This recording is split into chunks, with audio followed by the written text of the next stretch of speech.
बिस्मिल्लाहिर्रहमानिर्रहीम। Students, chapter number 5 जिसका नाम है हमारे पास स्टूडेंट्स फैक्टराइजेशन। चैप्टर नंबर 5 का नाम है students factorisation, HCF, LCM, simplification, simplification and square root. ये आपके पास स्टूडेंट चैप्टर नंबर 5 का नाम है, ठीक है। और जितना बड़ा ये नाम है स्टूडेंट्स उतना ही बड़ा ये चैप्टर है, सही है।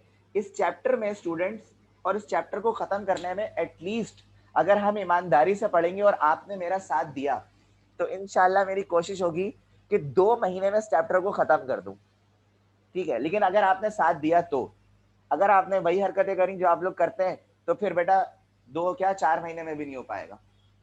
अच्छा स्टूडेंट, सवाल ये है कि सर फैक्टराइज होता क्या है? ये जो फैक्टराइज है ना सर, इसका मतलब बताएं। स्टूडेंट्स याद रखिएगा, फैक्टराइज का मतलब होता है तोड़ना, फैक्टर्स में तोड़ना। मिसाल के तौर पर स्टूडेंट्स मैंने यहाँ पे लिखा 4x² y³ ये मेरे पास एक अल्जेब्रिक एक्सप्रेशन है स्टूडेंट्स। क्या है? एक अल्जेब्रिक एक्सप्रेशन है। और स्टूडेंट्स इस अल्जेब्रिक एक्सप्रेशन को अगर मुझे फैक्टर्स में करना है, किस में करना है स्टूडेंट्स? अगर मुझे फैक्टर्स में करना है तो बेटा 4 को मैं कैसे ब्रेक करूंगा? इस तरह 2 × 2।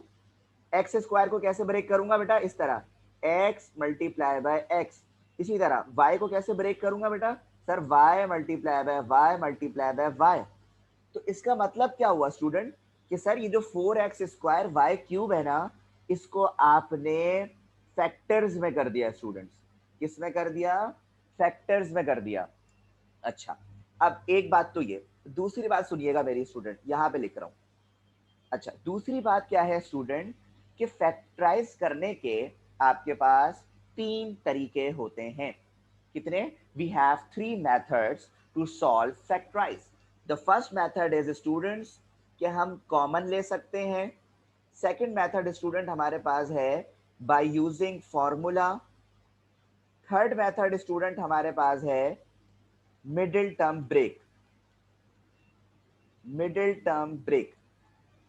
स्टूडेंट्स याद रखिएगा कि फैक्टराइज करने के ये 3 मेथड हैं आपके पास। फैक्टराइज करने के कितने मेथड हैं बेटा? 3 मेथड है। अच्छा, अब किसी किसी में स्टूडेंट्स सिर्फ कॉमन लेके काम चल जाता है, किसी किसी में with the help of formula हम फैक्टराइज करते हैं, सही है। किसी किसी में स्टूडेंट्स हम मिडिल टर्म को ब्रेक करते हैं। क्या करते हैं? मिडिल टर्म को ब्रेक करते हैं, सही है। और स्टूडेंट याद रखिएगा, किसी किसी में हम तीनों मेथड को अप्लाई करते हैं। बात समझ आ रही है? सो स्टूडेंट्स याद रखिएगा कि तीनों मेथड भी यूज होता है और आप इसकी बिल्कुल टेंशन नहीं ले काम करने की। अच्छा, कुछ बच्चे जो ना काम की टेंशन ले रहे हैं, बिल्कुल टेंशन नहीं लें स्टूडेंट्स। ये काम मैं अभी हाथ के हाथ ही मतलब 1 बजे तक इंशाल्लाह आपके फेसबुक पेज पे अपलोड कर दूंगा। आप लोग वहां से आराम से कॉपी कर सकते हैं। Okay students, so don't take tension. अच्छा, तो स्टूडेंट्स ये मैंने फैक्टराइज की कुछ आपको बेसिक चीजें बताई हैं, सही है। अब ये बेसिक्स अपने दिमाग में रखिएगा और हम स्टार्ट कर रहे हैं एक्सरसाइज 5.1। क्या स्टार्ट कर रहे हैं? एक्सरसाइज 5.1। अच्छा, एक बात। दूसरी बात, अब देखो मेरी बात याद रखना, शुरू के 6 सवाल कितने? सिर्फ शुरू के 6 सवाल मुश्किल लगेंगे, बाद में जिंदगी आसान हो जाएगी। बाद में जिंदगी, अच्छा कौन सी जिंदगी? फैक्टराइज वाली जिंदगी, हाँ, कुछ और मत समझना। तो बच्चों आप लोग सिर्फ शुरू के 6 सवाल को मेहनत करके समझ लें, इंशाल्लाह इंशाल्लाह आगे की फैक्टराइजेशन भी आपको आसान लगेगी, सही है बच्चों। अच्छा देखें, मिसाल के तौर पे 5.1 में आपके पास क्वेश्चन नंबर 1 है स्टूडेंट्स, जिसमें लिखा हुआ है फैक्टराइज, जिसमें लिखा हुआ है स्टूडेंट्स फैक्टराइज द फॉलोइंग। और इसका पहला क्वेश्चन है 3t⁻²n - 6t⁻²n - 3 प्लस 9t⁻²n - 5। ये स्टूडेंट्स आपके पास क्या है? क्वेश्चन है, सही है। इसको आपने फैक्टर्स में कन्वर्ट करना है, फैक्टर्स में करना है, सही है। अच्छा, अब एक बात याद रखिएगा स्टूडेंट मेरी, कि हमने चैप्टर नंबर 2 में एक चीज पढ़ी थी, लॉ ऑफ एक्सपोनेंट पढ़ा था स्टूडेंट। क्या पढ़ा था? लॉ ऑफ एक्सपोनेंट, जिसमें हमने एक सवाल करा था ये वाला, सर 5 की पावर 6 मल्टीप्लाई बाय 5 की पावर 2, जब सर आप इसे ब्रेक करेंगे, जब सब सर ये देखें 5 की पावर 6 मल्टीप्लाई 5 की पावर 2, तो सर आंसर क्या आएगा? 5 की पावर 8। क्योंकि बच्चों बच्चों को पता है सर, जब बेसिस सेम होती हैं पावर्स क्या होती हैं? ऐड होती हैं। पावर्स क्या होती हैं स्टूडेंट्स? ऐड होती हैं। तो सर ये तो बच्चों वाली बात है, हमारे सामने नहीं करें। चलो भाई ठीक है। अच्छा ये देखना, या तो सर मैं ये लिखूं या तो ये लिखूं, दोनों क्या है स्टूडेंट्स? दोनों क्या है? एक ही बात है। दोनों क्या है स्टूडेंट्स? एक ही बात है, सही है। अगर मैं 5 की पावर 8 को 5 की पावर 8 को स्टूडेंट्स इस तरह लिख रहा हूँ, 5 की पावर 3 मल्टीप्लाई बाय 5 की पावर 5, तो सर इसमें कौन सी बड़ी बात है? तब भी एक ही बात है। आप अपनी मर्जी से पावर को ब्रेक कर सकते हैं, आप अपनी मर्जी से पावर को ब्रेक कर सकते हैं, क्योंकि सर 5 की पावर 8 का आंसर भी वही आएगा जो इसका आंसर आएगा, सही है। अच्छा ये इतनी कहानी क्यों बता रहा हूं? क्योंकि अभी यूज करने वाला हूं मैं। अब देखना जरा सुकून से बिल्कुल। अच्छा सबसे पहले तो अच्छे बच्चों की तरह यहाँ पे क्वेश्चन कॉपी करा आपने, 3t की power 2n minus 6t 2n minus 3 plus 9t 2n minus 5। अच्छा अब क्या करेंगे स्टूडेंट्स, देखिएगा 3 की पावर t2n ऐसी लिखा माइनस 6 ऐसी लिखा। स्टूडेंट्स ये जो t की पावर है ना 2n माइनस 3, क्या है सर? 2n माइनस 3, इसको ब्रेक कर रहा हूं सर। कैसे कर रहे हैं? t की power 2n multiply by t की power minus 3। Sir power break करिए, रोने की क्या बात है इसमें बच्चों? रोने की तो कोई बात नहीं है। सर पावर को ब्रेक करा है, वापस कंबाइन करेंगे सर यही हो जाएगा। Okay same as it is. Sir 9 यहाँ पे लगाया, सर t की पावर है 2n माइनस 5, तो बेटा यहाँ पे लिखा t की power 2n multiply by t की पावर माइनस 5। तो बेटा सिर्फ मैंने क्या करा, ये जो वैल्यू थी t की पावर 2n माइनस 3, इसको ब्रेक करा, एक में कर दिया t की पावर 2n और एक में कर दिया t की पावर माइनस 3। जब आप इसे कंबाइन करके लिखोगे बनना यही है, जब आप कंबाइन करके लिखोगे बनना यही है। तो मुझे बताओ पहले ये स्टेप तुम लोग को समझ आया? यस और नो बताओ जल्दी चैट पे। ओके सो स्टूडेंट्स ये करने के बाद आपने ये देखा कि सर इन सब में कॉमन क्या है? एक टर्म ये है, एक टर्म ये है और एक टर्म ये है, तीन टर्म्स हैं।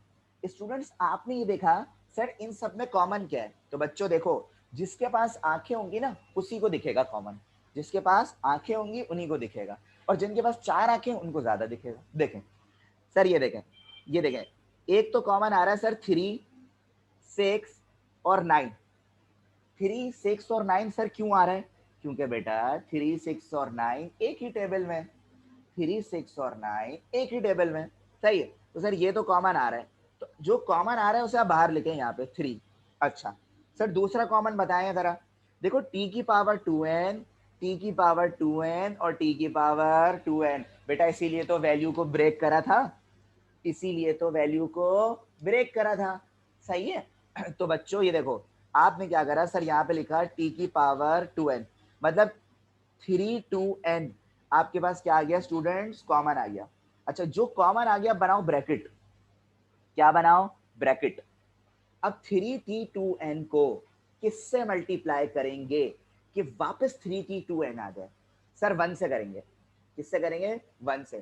सर 3t2n को 1 से मल्टीप्लाई करोगे वापस यही आ जाएगा, सही है। अगर कोई बच्चा या बच्ची आप में से ऐसा है कि उसको समझ नहीं आ रहा सर यहाँ पे कौन सी वैल्यू लिखें, तो बेटा ये काम करो, ये वाली वैल्यू को रफ वर्क में यहाँ पे लिखा करो, 3t की पावर 2n डिवाइडेड बाय इस वैल्यू को यहाँ पे लिखा करो 3t2n। अब बताओ सब आपस में क्या हो गया? कैंसिल। तो क्या बच रहा है सर? 1। तो यहाँ पे क्या आएगा? 1।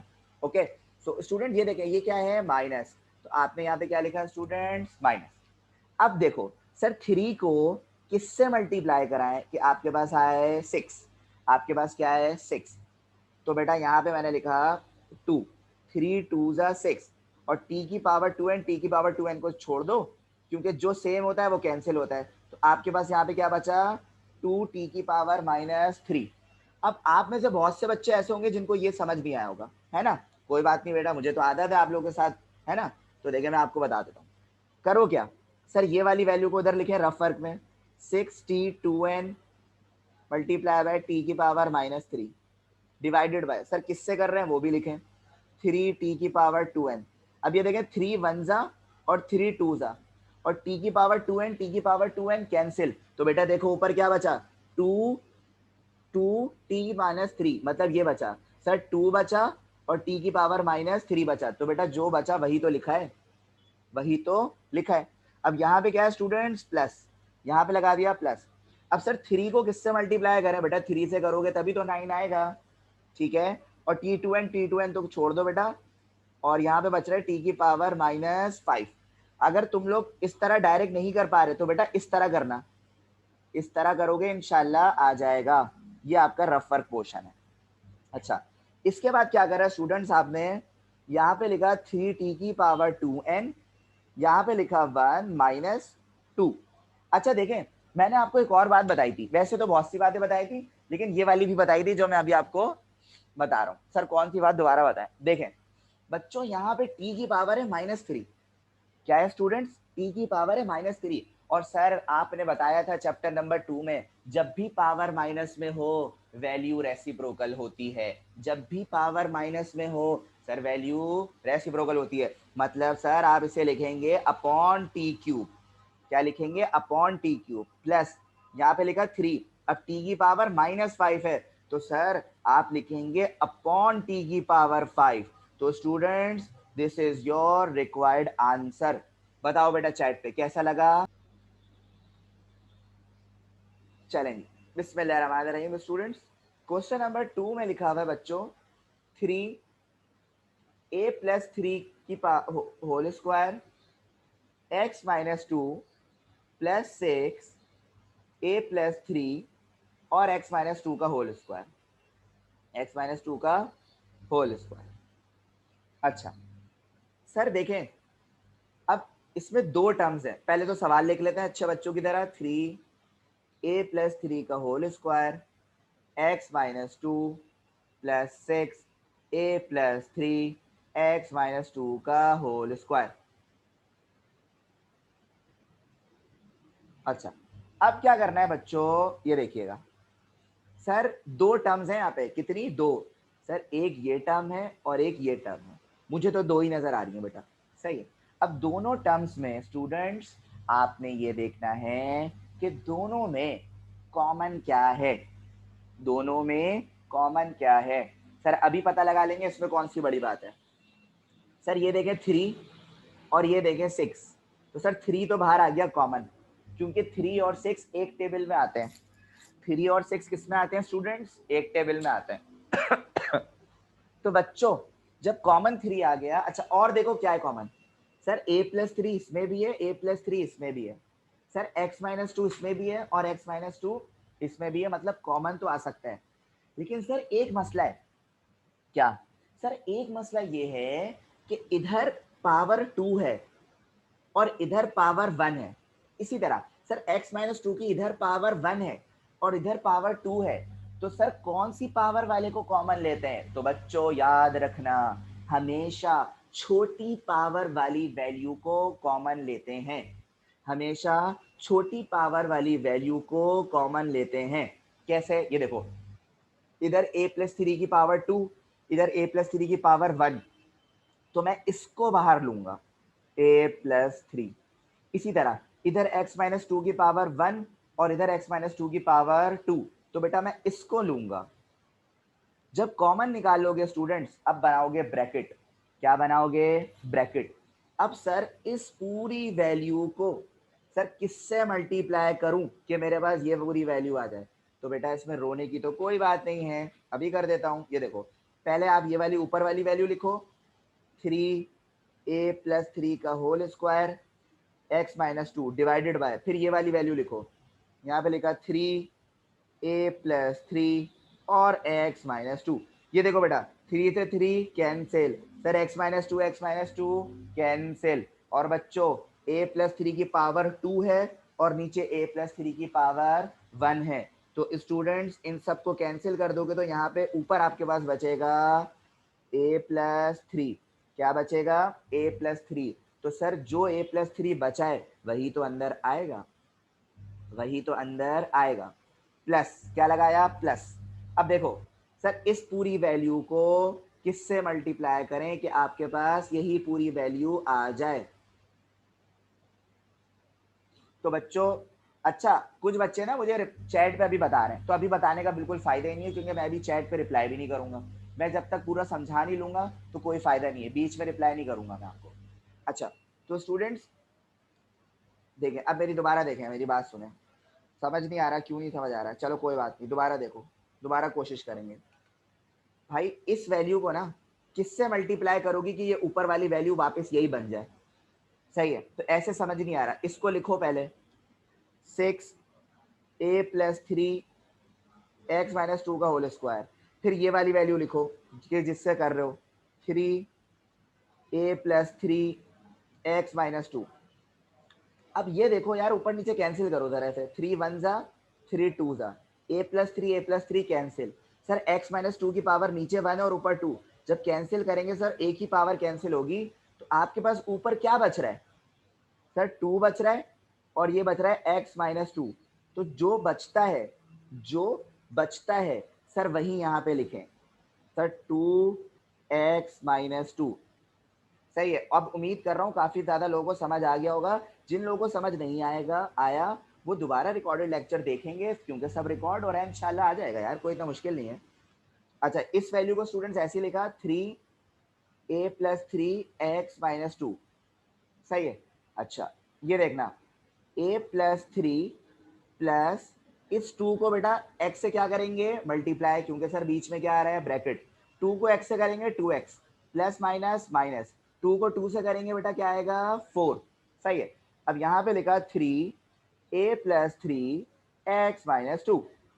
अब यहाँ पे क्या होगा? a प्लस, अच्छा देखो एक चीज और देखो सर, प्लस का 3 और माइनस का 4, प्लस का 3 और माइनस का 4। बच्चों प्लस माइनस होता क्या है? बच्चों माइनस होता है। तो बच्चों यहाँ पे क्या लिखोगे? a-1 प्लस 2x, और आप अपने फाइनल आंसर में अरेंज करके लिख दोगे 3a+3 x-2, और ये हो जाएगा बेटा a+2x-1।